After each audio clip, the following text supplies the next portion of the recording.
Assalamualaikum warahmatullahi wabarakatuh. Waalaikumsalam warahmatullahi wabarakatuh. Nah, karena di rumah ini hanya sedikit orangnya, Iya. hanya ada ibu, adik, dan mas. Bapaknya lagi kerja jauh, gitu kan.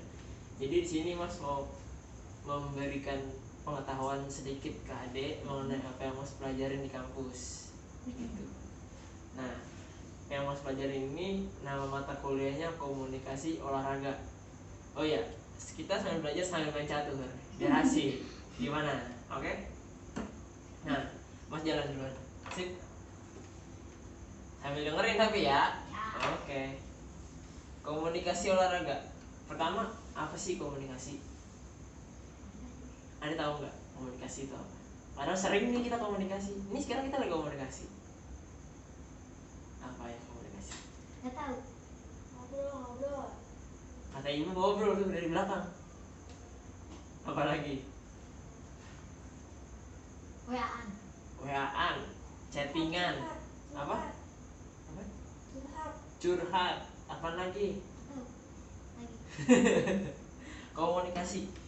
Jadi gini, komunikasi itu proses pertukaran informasi dari dua orang atau lebih dari seseorang atau sekelompok yang memberikan informasi melalui media apapun atau tanpa media kepada seseorang atau kelompok yang akan menerimanya. Simpelnya gitu. Lanjut jalan ya. Sip. Mas gak mikir nih main caturnya nih kalau gini. Nah, komunikasi itu ya diberikan oleh komunikator kepada komunikan. Komunikator itu orang yang memberikan informasi kepada komunikan itu orang yang menerima informasinya. Udah jalan ya? Sip, jalan lagi. Nah, cepet banget jalannya. Jadi setelah itu informasi yang diberikan itu bisa melalui media apa aja. Kayak misalkan nih chattingan pakai medianya apa? Handphone ke handphone. Terus misalkan azan maghrib tuh yang azan muazinnya pakai pengeras suara kan dari masjid, itu medianya buat ke kita. Itu ngasih tahu kan tuh informasi kalau udah masuk maghrib nih gitu. Sama kayak gitu kurang lebih. Oke, nah kita sebagai manusia nggak bisa nggak berkomunikasi sampai kapanpun. Ngerti nggak maksudnya gimana sampai kapanpun? Bahkan sampai kita meninggal kita masih komunikasi sampai masih hidup. Maksudnya gimana? Emang caranya gimana? Iya aja anda saudara. Gimana yo? Orang yang meninggal masih komunikasi masih hidup. Nah, caranya gimana? Dibantu. Dipanggil sama Pak Ustadz rohnya ya? Iya. Disuruh bantu ini saudaranya gitu? Bukan. Kita kan pakai batu nisan tuh. Nanti kalau misalkan meninggal ada batu nisannya. Ditulis kan tanggal lahirnya kapan, tanggal meninggalnya kapan, anaknya dari bapak siapa, ya kan? Itu kan ngasih tahu ke orang, itu informasi, kita komunikasi ya dari situ. Medianya batu nisan, bener gak? Nah, itu salah satu lagi komunikasi. Semuanya itu termasuk komunikasi. Kita lagi ngapain aja kita pasti komunikasi. Gak mungkin juga komunikasi. Menurut Laswells, nih ya, mas bacain. Ada satu contoh model komunikasi, syarat komunikasi menurut dia nih. Yang pertama adalah who, komunikatornya siapa, yang ngasih informasinya siapa, ya. Terus says what, message-nya, apa yang dikasih tahu, apa yang diberikan, apa yang diinformasikan, seperti itu. In which channel atau medianya, menggunakan apa, entah dia bicara langsung kah, melalui pesan teks kah, gitu kan. To whom, kepada siapa, receivernya. Lalu yang terakhir ada what efeknya, efeknya apa dari si komunikator ngasih informasi ke komunikan ini gitu. Apa efek yang didapat apa efek yang terjadi dari komunikan ini setelah dia mendapatkan informasi dari komunikatornya gitu. Ada yang mau ditanyain? Ada yang mau ditanyain nggak? Prinsip dasar komunikasi ada apa aja? Oke, kalau prinsip-prinsip dasarnya nih, prinsipnya ya, apapun yang kita lakukan adalah komunikasi. Main catur, komunikasi nih. Mas jalan ke sini, mana yang mana ya? Set. Mas ngasih tahu kan, Mas bergerak ke sini. Kira-kira dia mau kemana? Ya kan? Cara kita memulai komunikasi nih menentukan hasil komunikasinya. Kayak contohnya, Mas ngomong sama dia tadi awal baik-baik nih, hasilnya kira-kira gimana? Baik-baik gak tuh? Kalau tahu-tahu nih Mas ngomong, Dek tolong bantuin Mas nih, cepetan deh Mas mau ngerjain tugas nih. Adik senang gak kira-kira nolonginnya? Ikhlas gak? Enggak. Sekarang ikhlas gak nih? Ikhlas. Alhamdulillah kalau masih ikhlas. Takutnya cara kita menyampaikan pesan selalu berpengaruh terhadap bagaimana pesan itu diterima dan dipahami. Kayak Mas nyampein pesannya baik-baik tadi kan, terus jelas, singkat, padat, nggak bertele-tele, langsung to the point. Jadi prinsip komunikasi itu selesai. Gampang nggak adik dengernya, nerimanya, daripada kayak atau gini kayak tadi mau minta tolong nih, Dek, jadi gini deh Mas, contohnya yang bertele-tele nih, jadi gini deh Mas punya tugas nih, kira-kira kesel gak deh, apaan sih Mas, tugas apaan sih, balik pasti gitu kan. Nah penasaran jadinya, apaan sih lama banget mau minta tolong doang gitu. Nah prinsip yang keempat, komunikasi yang sebenarnya adalah pesan yang diterima, bukan pesan yang ingin disampaikan. Ngerti gak maksudnya? Jadi gini, Mas nyampein pesan nih ke adik, Dek, ibu nyuruh bersihin pasir. Adik denger nih, iya. Itu adik pesannya diterima, tapi nggak ada pahamin karena nggak ada langsung kerjain. Kalau ada bilang ya, ada yang pastikan dulu, ada kerjain set bersihin pasir langsung, nanti dipahami. Itu maksudnya pesan yang diterima bukan pesan yang disampaikan, yang dipahami bukan yang hanya yang disampaikan gitu. Yang kelima, komunikasi merupakan jalan dua arah. Kita harus memberikan sebaik yang kita terima. Jadi saat kita memberi informasi juga harus sebaik mereka memberikan informasi ke kita gitu. Sampai sini? Enggak. Sampai sini aman nih? Kenapa kita perlu berkomunikasi? Kapan kita perlu berkomunikasi? Kapan? Katanya udah harus bilang kapan kita berkomunikasi. Sebenarnya tuh kita berkomunikasi kapanpun, nggak mengenal burung hantu. Jadi kapan aja kita harus berkomunikasi, nggak harus sih, bisa berkomunikasi, nggak ada waktu tertentunya. Apalagi saat kita sedang sama orang lain gitu, sedang kayak gini nih, kita harus komunikasi. Maksud kita duduk diam 2 jam gak ngapa-ngapain, nanti ada yang nontonin 2 jam gak ngapa-ngapain. Nontonin lagi 2 jam yang buat Kan gak mungkin gitu kan. Nah jadi kalau kita komunikasi itu ya sebisa mungkin kapanpun lah, nggak perlu waktu, nggak perlu ditentukan waktunya. Saat kita berkomunikasi ya komunikasilah gitu. Komunikasinya nih sekarang masuk ke komunikasi di olahraga, lebih spesifik. Tadi kan komunikasi secara umum, nah ini komunikasi di bidang olahraganya gitu.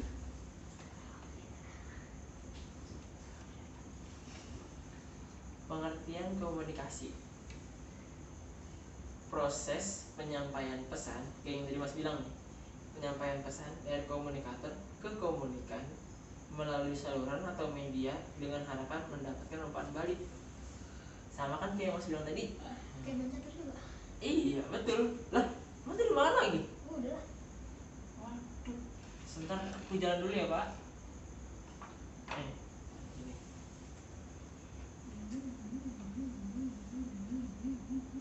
Sip. Nih sekalian Mas mau jelasin lagi unsur-unsur dari komunikasi. Tadi kan disinggung sebenarnya pertama ada komunikator yang ngirimin pesan, yang kedua ada pesan yang dikirimkan, yang ketiga ada channel, saluran atau media yang digunakan untuk mengirimkan pesannya. Next itu ada komunikan atau yang menerima pesan. Betul. Yang terakhir apa?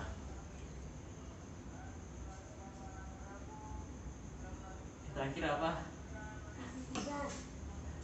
Efeknya. Efek dari setelah pesan itu diterima oleh komunikan apa gitu. Lanjut. Olahraga. Ngomongin komunikasi olahraga. Olahraga itu apa? Suka olahraga tapi nggak olahraga. Olahraga adalah proses sistematik yang berupa segala kegiatan atau usaha yang dapat mendorong, mengembangkan, dan membina potensi-potensi jasmaniah dan rohaniah seseorang sebagai perorangan atau anggota masyarakat. Ngerti gak maksudnya? Mas lagi komunikasi nih sama Ade nih. Kegiatan yang Ade lakukan itu harus bisa mengembangkan potensi jasmani Ade maupun rohani Ade per individunya maupun bagi masyarakatnya gitu. Itu namanya olahraga.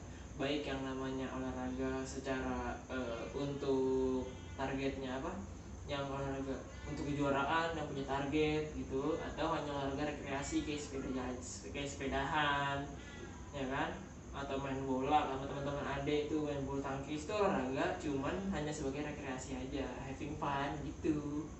Nah, sebagai komunikasi di bidang olahraga ini kita kan nggak jauh-jauh nih sama yang namanya komunikasi antara pelatih sama atletnya itu kan tuh jatuh. Jadi ini pionnya. Jadi komunikasi olahraga contohnya ya komunikasi olahraga itu pemberian informasi dari komunikator terhadap komunikan di dalam bidang olahraga yang mencakup seluruh di bidang olahraga. Contohnya nih kayak komunikasi pelatih ke atletnya, kayak guru Ade nih komunikasi ke anak muridnya waktu lagi belajar olahraga, ya nggak beda-beda jauh lah, itu komunikasi olahraga juga tuh namanya. Kayak guru Ade ngasih tahu, baiklah hari ini kita akan melakukan materi futsal, materinya dribbling sama shooting. Itu komunikasinya udah bukan komunikasi umum lagi, udah menjurus ke komunikasi olahraga karena udah bawa teori olahraga gitu. Nih, sebagai pelatih yang baik ya kan harus mempunyai communication skill. Kalau misalkan nanti Adi dilatih nih sama pelatih, Adi bisa lihat tuh dia punya communication skill enggak, atau skill berkomunikasi sama atletnya baik apa enggak gitu. Nah yang harus dipunya itu saat dia melakukan komunikasi, dia harus punya kemampuan berbicara secara verbal dan non verbal, memberikan informasi secara verbal maupun non verbal. Verbal nih kata-kata, keluar suara, ngejelasin gini nih. Nah non verbal tuh bisa pakai gerakan tubuh lah atau apa gitu ya, menjelaskan secara gini nih, kayak dari sini nih nanti kamu umpan di sini nih. Nah itu juga non verbal. Nah habis itu ada juga demonstrasinya. Kan kalau olahraga kan nggak semua orang ngerti nih yang maksudnya dribbling itu yang bener kayak gimana. Nah pelatih itu harus bisa nyontohin dulu kayak gimana cara dribblingnya yang bener, bagaimana cara syutingnya yang bener, dicontohin dulu tuh sama pelatihnya. Habis itu sebisa mungkin di zaman yang canggih sekarang ini dia harus bisa menguasai IT atau tahulah kan teknologi seperti sekarang. Jadi dia tuh bisa menyampaikan informasi yang lebih baik lagi gitu kepada atlet-atletnya gitu. Komunikasi yang efektif secara verbal dan non verbal dibagi 3. Kebanyakan 55% itu menggunakan bahasa tubuh. Kayak sekarang ini Mas lagi ngomong sama adik, itu pakai bahasa tubuh tuh. Mas lagi ngomong sama adik, bahasa tubuh tuh. Nah, habis itu pakai kata-kata, kayak gini kata-kata. Mas lagi ngejelasin komunikasi olahraga tuh, kata-katanya tuh.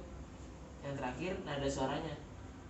Kalau adik main mulu, kapan Mas ngejelasinnya? Tuh, nada suara. Itu juga termasuk komunikasi secara verbal dan non verbalnya tuh. Contoh komunikasi non verbalnya, penyampaian pesan dengan gestur atau secara isyarat, secara gerak-gerik atau expression. Contohnya kayak waktu ini kan, kalau jadi pernah lihat ya pelatih sepak bola yang cuma teriak dari pinggir lapangan panggil nama pemainnya, pas mainnya nengok dia langsung gini. Ngerti gak dia? Ada yang nggak ngerti mungkin, tapi pemainnya ngerti nggak? Kenapa ngerti? Nah, karena itu komunikasi non verbal. Kan nggak mungkin itu pelatih kalau lagi banyak penonton nih, kelar pertandingan hilang suaranya, habis pitanya itu udah. Makanya dia ngasih isyarat seperti itu. Itu udah dilatih juga biasanya di dalam sebuah klub itu pasti udah dilatih. Kalau isyaratnya seperti ini, kamu harus kayak gimana? Isyaratnya seperti ini, kamu harus kayak gimana? Gitu. Nah, komunikasi ini juga dipengaruhi oleh budaya. Kayak perbedaan budaya nih, kayak misalkan kita yang biasanya bahasa Indonesia gitu, bahasa Indonesia asli ya, terus ngomong sama orang dari bukan, gak usah jauh-jauh deh, dari Jawa Timur, mereka ngomong pakai bahasa Jawa. Ada yang ngerti emang? Budaya di sana kan seringnya pakai bahasa Jawa tuh ngomong. Pas giliran di Jakarta baru ngomong ke bahasa Indonesia, giliran di kampungnya bahasa Jawa. Kalau kita ke sono, kita ngerti nggak kira-kira ngomong bahasa Jawanya? Nah, susah juga kan kalau budayanya, karena itu contohnya mempengaruhi juga. Nah, kalau perbedaan bahasa nih yang kedua, perbedaan bahasa itu juga mempengaruhi. Baru tuh kayak kita orang Indonesia ngomong sama orang Rusia, belibet kan lu? Belibet pasti. Apalagi kalau dia ngomong bahasa Rusia, kita ngomong bahasa Indonesia, udah tabrakan aja terus. Agak ada yang ngerti satu sama lain. Kayak ngomong sama Masya and the Bear. Nah, ngerti nggak tuh? Enggak kan? Oh, jangan dulu. Tuh kena seluncur.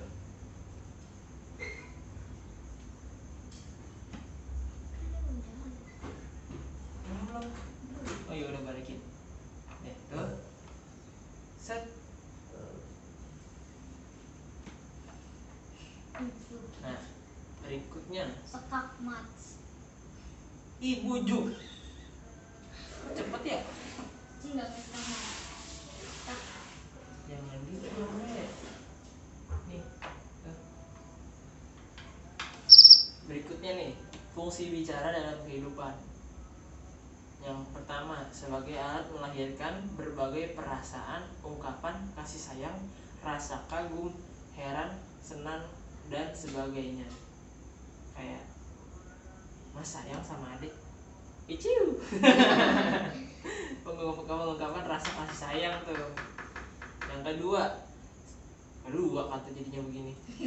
Sebagai alat komunikasi, memperlancar pergaulan, melahirkan gagasan, ide, kreativitas, menambah pengetahuan dan sebagainya. Kayak waktu Ade lagi main lah sama teman Ade, kalau Ade diem-dieman, emang Ade diajak main sama mereka? Ngerti emang mereka kayak gitu? Kenapa ini anak yang ada malah begitu kan? Terus contohnya lagi, menambah pengetahuan. Kayak Mas nih masih suka ikut seminar-seminar online, ya kan? Itu komunikatornya ngomong tuh, Mas komunikannya dengerin, nambah pengetahuan buat Mas gitu kan.